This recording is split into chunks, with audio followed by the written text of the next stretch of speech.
रक्षाबंधन के 2 दिन पूर्व और 15 अगस्त के 7 दिन पूर्व मैं अपनी ओर से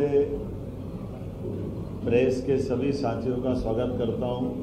कई कार्यक्रमों की श्रृंखला हमारे द्वारा बनी है और उन कार्यक्रमों के साथ जो मूल हमारा भाव है, इस स्वतंत्रता के पावन पर्व के साथ यशस्वी प्रधानमंत्री का स्वदेशी की भावनाओं को जो प्रोत्साहन देते हुए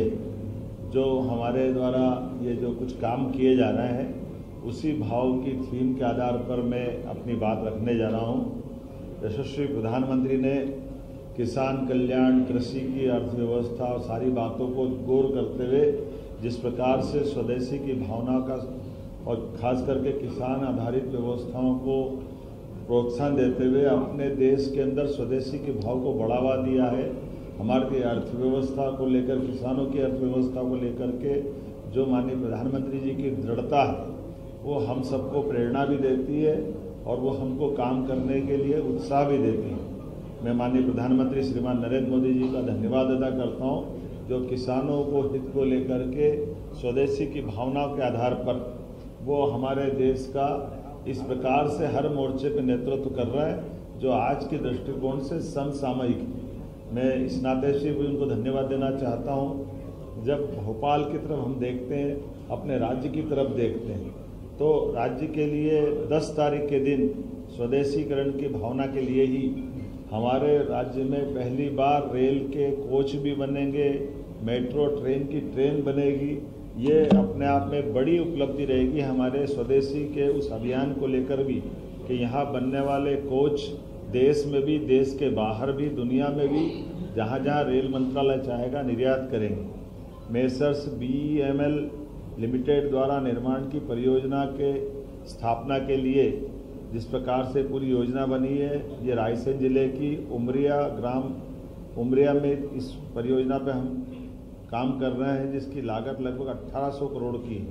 जिसमें लगभग 1600 से 2000 लोग प्रत्यक्ष अप्रत्यक्ष रूप से काम करेंगे।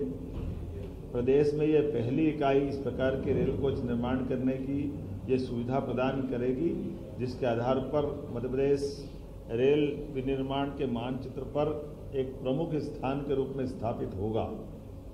रायसेन जिले के गोहरगंज तहसील के उमरिया गांव में 60.36 हेक्टेयर भूमि का आवंटन हमने कर दिया है। इस उद्योग में वंदे भारत, अमृत भारत मेट्रो कोच का निर्माण किया जाएगा। इस उद्योग के लगने से भोपाल और रायसेन क्षेत्र में बड़े पैमाने पे सहायक उद्योगों का भी अलग से, उनकी यूनिटों का भी एक बड़ा बाजार बनेगा, जो मध्य प्रदेश की राजधानी को भी और मध्य प्रदेश को भी अलग अलग प्रकार के औद्योगिकरण की व्यवसाय से जोड़ने का प्रयास करेगा। परियोजना के कुशलतापूर्वक संपन्न कराने के लिए मानव संसाधन, खास करके जो हमारे अलग अलग BTech वाले, कंप्यूटर साइंस वाले उच्च शिक्षित विद्यार्थियों के लिए रोजगार के बड़े अवसर उत्पन्न होंगे। वो यही प्रधानमंत्री के मेक इन इंडिया के मंत्र को साकार करने का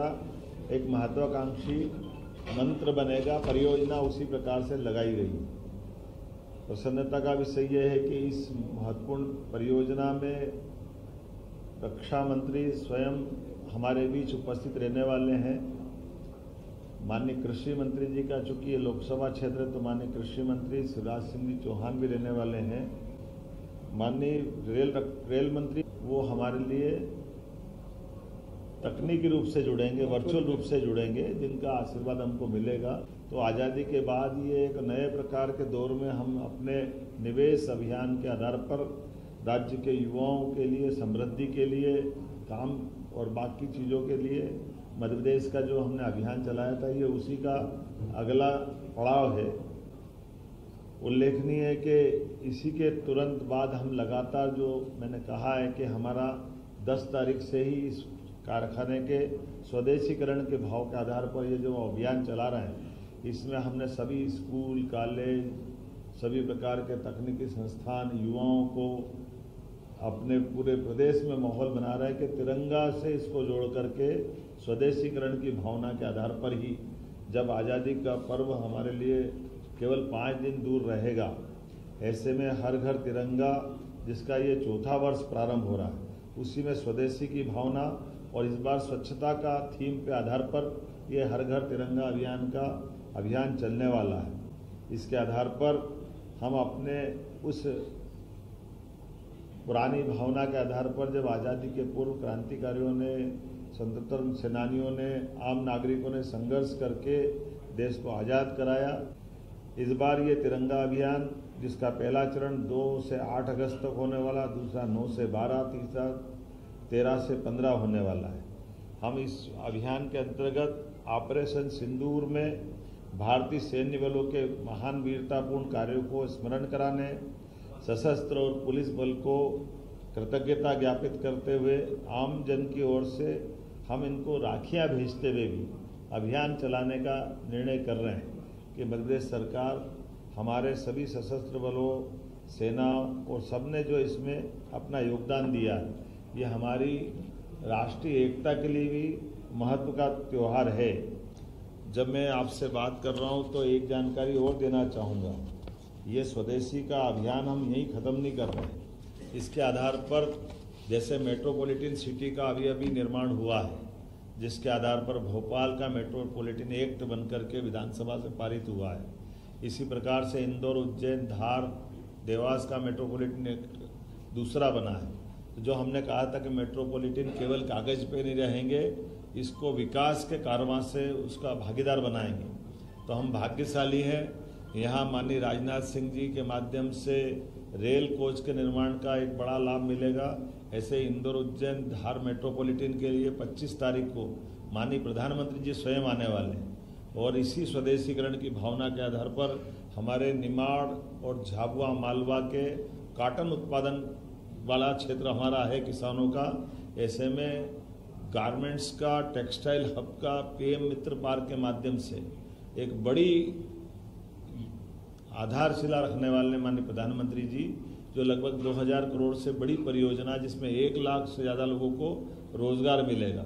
जहां कॉटन से धागा, धागे से कपड़ा और कपड़े से रेडीमेड गारमेंट सहित विदेश में भी कपड़े निर्यात किए जा सकेंगे। तो ये हमारे किसानों को लेकर के खास करके एक बड़ा पड़ाव रहेगा, जब हम अपने उत्पाद न केवल रॉ मटेरियल से उत्पाद और उत्पाद से निर्यात तक की बड़ी एक संकल्प के आधार पर अपने राज्य की समृद्धि का एक नया दरवाजा खोलेंगे। तो मैं आपके माध्यम से ये बधाई देना चाहता हूँ कि अभी इसी साल 25-25 में जब हमने GIS की थी और GIS के करते करते जो कहा था कि हम अपने राज्य के अंदर लगातार उद्योग संवर्धन का, औद्योगिक इकाइयों को स्थापना का, सरकारी और गैर सरकारी सभी क्षेत्रों में जिस प्रकार से देश के अंदर हमने माहौल बनाया, विदेश से भी लोगों को आमंत्रित किया, तो जो कार्यक्रम होगा 25 तारीख को, ये वाकई अद्भुत कार्यक्रम होने वाला, जिसमें माननीय प्रधानमंत्री जी पधारेंगे और उनका दौरा हमारे लिए उद्योग निवेश की दृष्टि से बहुत महत्वपूर्ण कदम रहेगा। हमारी 14 अगस्त के दिन और आज 2 अपनी और महत्वपूर्ण तिथियां, अब यहाँ से निकल करके मैं नरसिंहगढ़ में लाडली बहनाओं के लिए अपनी इस माह की रकम डालने वाला हूँ, जो 1250 रुपया हमारी लाडली बहनाओं की राशि रहेगी। साथ ही साथ रक्षाबंधन के अवसर पर 250 रुपया अतिरिक्त रूप से हमारी सारी 1,27,00,000 बहनों के खाते में अलग से देने वाले हैं। और इसी के तुरंत बाद, जब दिवाली के तुरंत बाद भाई दूज का पर्व आएगा, तो 1,500 रुपया महीना हम रेगुलर रूप से हर महीने हमारी सभी लाडली बहनाओं के खाते में डालना प्रारंभ कर देंगे। ये रक्षाबंधन का पर्व अपनी सभी बहनों को समर्पित रहने वाला है और जो हमने पहले निर्णय किया था कि रक्षाबंधन के पहले 250 रुपये की राशि हम अलग से देने वाले हैं, तो ये अलग से देने का क्रम हमने राजगढ़ जिले के नरसिंहगढ़ में आज प्रारंभ किया है। मेट्रोपॉलिटन का दूसरा क्रम चालू होगा। ऐसे में आप वहाँ के मेट्रोपॉलिटन की दृष्टि से भी ये जो हमारा दूसरा कारखाने का भूमि पूजन होने वाला है, तो ये एक एक करके वो सारे रोजगार परक आज के समय के बड़े कारखाने जो मध्य प्रदेश को समृद्ध करेंगे, उस दिशा में भी हम आगे बढ़ रहे हैं। छोटा जानकारी आपको और दे रहा हूँ, जो ये नया प्रयोग रहेगा, ये प्रयोग इस वर्ष 15 अगस्त का हमारा जो झंडा वंदन का कार्यक्रम रहेगा, उस झंडा वंदन में हमारे जिले जिले की भी जानकारियां नीचे तक आ जाए, इसलिए हमने इस वर्ष का हमारा जो 15 अगस्त का कार्यक्रम लाइव होने वाला है, उस कार्यक्रम की डिज़ाइन ऐसी कर रहे हैं कि हमारे द्वारा संदेश तो जाएगा ही सही, जो मुख्यमंत्री का संदेश होता है तो वो लाइव प्रसारण भी रहेगा एक बार पूरे प्रदेश के अंदर, जहां हमारे हर जगह जिले के प्रभारी मंत्री अपना झंडा वंदन करेंगे और लाइव प्रसारण के बाद तुरंत बाद सभी प्रभारी मंत्री उस जिले के अंदर राज्य सरकार द्वारा चलाई जा रही जन कल्याणकारी जो योजना रहेगी उसकी बात उसके आधार पर वो अपने स्तर पे करेंगे। तो इस बार का 15 अगस्त ये थोड़ा अलग प्रकार का भी रहेगा, लेकिन विकास के इतने सारे काम हैं, इतने प्रकार की व्यवस्था है, तो जिले की बात भी जिले में अच्छे से आ जाए, प्रदेश की बात भी जिले में अच्छे से उतर जाए, इसलिए स्वतंत्रता दिवस की इस बार अच्छे से प्लान किया है। मैं उम्मीद करता हूं कि इन सारे कामों के साथ साथ एक और कार्यक्रम की जानकारी आपको देना चाहूँगा। जब 14 अगस्त को बलराम जयंती है और किसान आधारित अर्थव्यवस्था पे हम कृषि आधारित बात जब चला रहे हैं, तो किसानों की सम्मान निधि मंडला से डालने वाले बलराम जयंती है 14 अगस्त के दिन। तो 14 अगस्त को बलराम जयंती की हमारे द्वारा ये एक बड़ी सौगात मिलने वाली है। और उसके बाद 15 अगस्त और 16 अगस्त तो जन्माष्टमी तक, जैसा कि आपने कल विधानसभा में भी देखा है कि हमने कृष्णायन करके जो भगवान कृष्ण की लीलाओं का महत्व गोकुल, वृंदावन, मथुरा में है या द्वारका में है, वही लीलाएं हमारे मध्य प्रदेश से भी जुड़ी हैं। तो भगवान कृष्ण ने जहाँ शिक्षा ग्रहण किए, वो उज्जैन, इंदौर के पास का जाना पाव नामक स्थान जहाँ भगवान कृष्ण को परशुराम जी ने सुदर्शन चक्र दिया है, या धार का वो अमझेरा नामक स्थान जहाँ भगवान माता रुक्मणी के हरण के टाइम बड़ा भारी युद्ध लड़ते हैं, या ऐसी और उल्लेखनीय घटना गरीब और अमीर की दोस्ती का सबसे बड़ा केंद्र कृष्ण सुदामा जी की दोस्ती वाला घटनाक्रम जो महिदपुर तहसील के नारायण नामक स्थान पर होता है। ऐसे स्थानों को हम तीर्थ भी बनाने वाले हैं और भगवान कृष्ण की लीलाओं के माध्यम से जन्माष्टमी को इनसे भी जोड़ने वाले हैं, ताकि भगवान कृष्ण के अनुयायी बड़ी संख्या में देश भर में है, प्रदेश में है। तो वो जो गोकुल, वृंदावन, मथुरा का महत्व है, द्वारका का महत्व है, वो हमारे प्रदेश के साथ भी है। तो धार्मिक पर्यटन को लेकर भी ये एक बड़ा अभियान हमारा चलने वाला है। मेरी अपनी ओर से एक बार फिर आप सबका अभिनंदन, बधाई।